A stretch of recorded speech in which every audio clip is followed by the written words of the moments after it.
Money, money, money. Money makes the world go round, and there's lots of it. In 2013, there were 10 trillion US dollars floating around the planet, and that's the US alone. Include all the other currencies in the world, and it jumps to hundreds of trillions. But what is money, really? When you ask, most people define money by how they use it, and that is to get things. Thing is, you can use money for many things besides just getting things, and none of these gives you a definition. So the question still remains, what is money? To answer the question, let's imagine a simple economy where everybody works at something different. At the end of the day, we have the fruits of our labor, but we can't live by bread or fish alone, and so at the beginning of each new day, we trade. This is economic exchange, and it's critical for quality of life, even survival. But be careful here. It looks like products are being exchanged, but what's really being exchanged is labor time.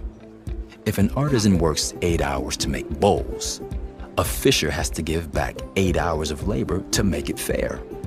If the fisher catches 10 fish in 8 hours, he gives the artisan 10 fish. But it's not really the fish that's being exchanged, it's labor. If a baker was the one who was buying, the artisan would get 8 hours worth of bread instead of fish. 8 hours of the artisan's labor equals 8 hours of the fisher's time, or the baker's time.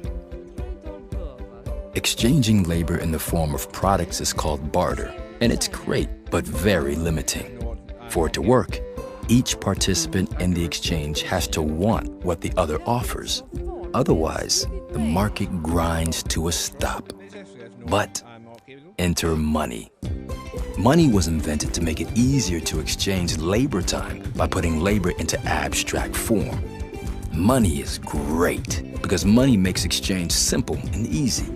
With money, you can trade with anybody, anywhere, anytime, and that's important because with money, we have transformed our small world of local exchange into a giant world of global exchange. With money, we can have bigger, better, and more of everything. Without money, the world we live in today would simply not be possible. But as great as money is, there is one major problem with it, and that's how easy it is to accumulate. Remember, a product equals somebody's labor time.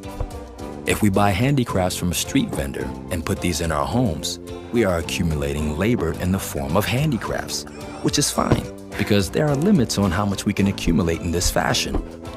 However, with money, there are no limits.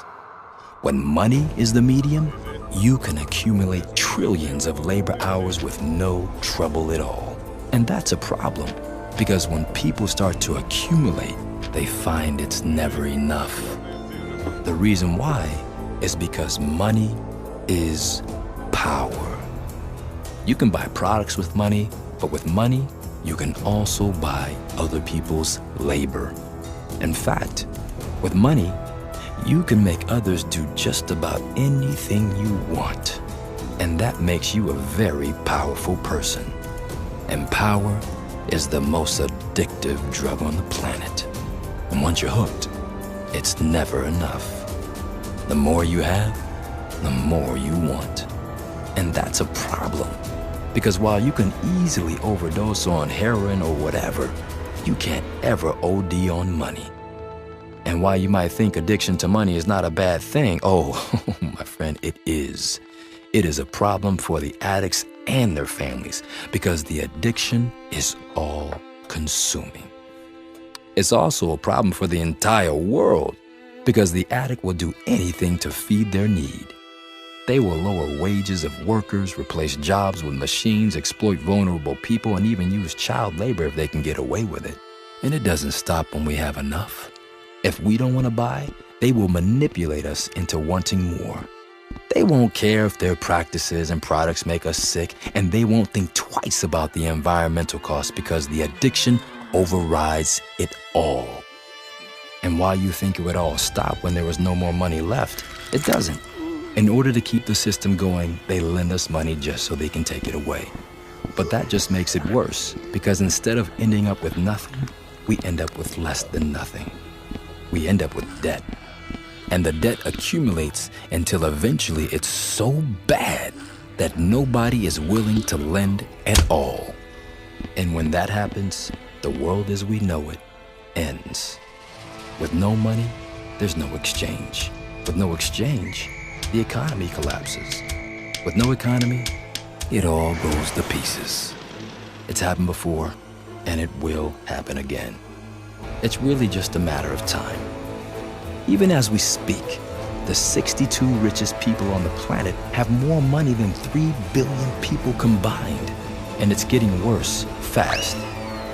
It simply can't go on for much longer. Now, I know the picture I've painted isn't pretty, but there are those who see it coming. It's clear from the growing violence of world events and the growing chaos of global weather that we're reaching the final stage. If we want to save the planet, we need to act now. The question is, what do we do? Well, there are a few things we can do. First, we must educate. If we're going to solve global problems, everybody needs to know the truth.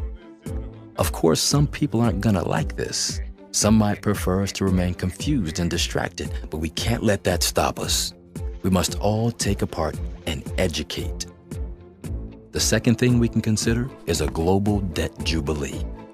A debt jubilee is when debt is simply written off the books. I know it sounds outrageous, but more and more people are discussing the possibility. And besides, there's no way our 300 trillion global debt can ever be paid off. Third, since accumulation is the root of the problem, we need to end accumulation or manage it in some sensible way. How that's done is something that people can decide, but we have to do something. Finally, we need a spiritual revolution.